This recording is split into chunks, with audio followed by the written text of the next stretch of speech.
guys. Fire away. What's up, guys? Hey.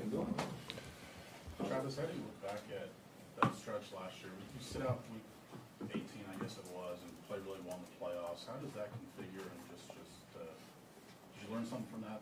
I mean, yeah, you every single year you kind of put everything into perspective at the end, get a full self-scout, and try and understand not only what happened on the field but emotions throughout the year, kind of the ups and downs you have as a team.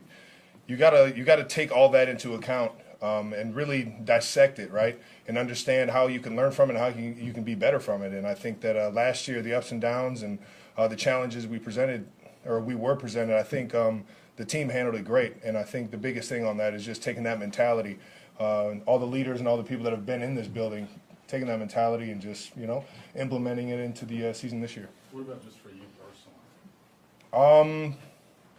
I mean, just that. As a leader, I take a lot of responsibility to make sure that we're all on the same page in terms of the emotion and the energy and how we're attacking the day every single practice day, even if it is minicamp. You've had busy off seasons throughout your career, but probably not one quite like this last off season. How are you handling it? And are does this feel like like a home when you come back here? Oh yeah, Kansas City's been home for me for the past 11 years, and I'm reminded that every single time I come back into the city. And I do take the off season to get away and kind of recharge, but at the same time, I'm a football player. I love playing in the NFL, and this will always be my main focus. But outside of that, football ends for everybody. So kind of dipping your toes in the water and seeing what you like and in different areas and different career fields. I think the offseason is the best chance you can get to try and explore that and set yourself up for after football. Who's been the most emotional for everybody? This past year was the first time you kind of acknowledged that retirement was kind of seeping in there. You've reworked the contract and everything. I mean, what kind of led you to make sure that you wanted to come back this year? And what do you feel is how many years you got left? I can't put a time frame on it, man. I love coming to work every single day. Obviously, I know that there's opportunities outside of football for me, and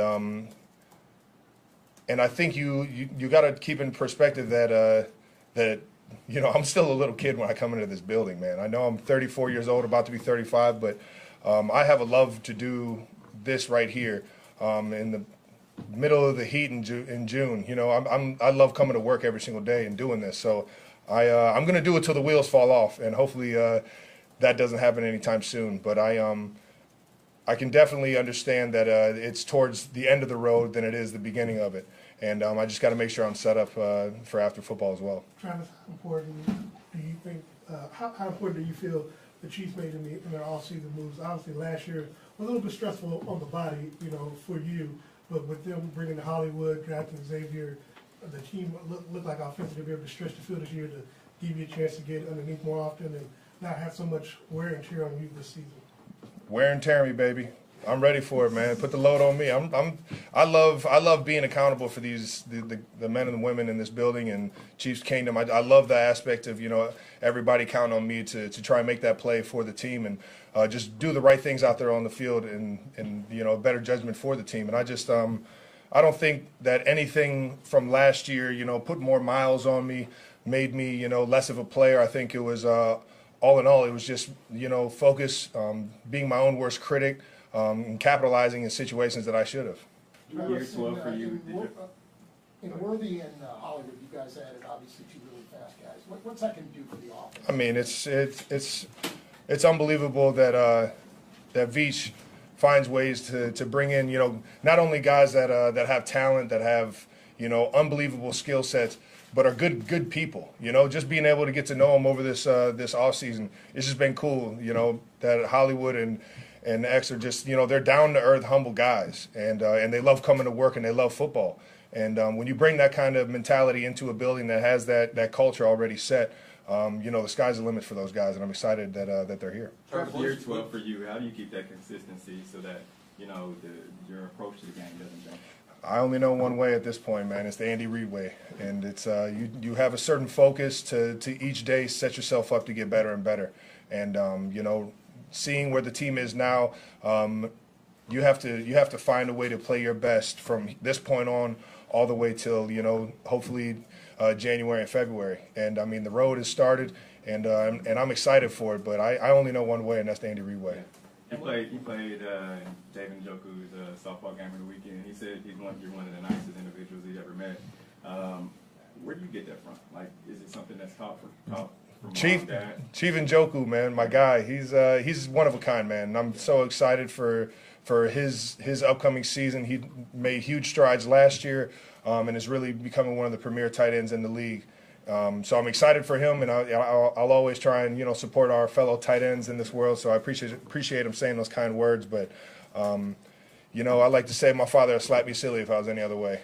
You know, sometimes you just got to, you know, straighten up and do the right things. And I think over the course of my life, I found that being kind and being genuine and being, you know, just who I am and true to that, I think that's the right way to live. And sure enough, you know, I really appreciate David for saying something like that. But I'll say my family, my mom and my dad are the reason why I'm just always a friendly guy. We'll go across the room. Go ahead, Emily.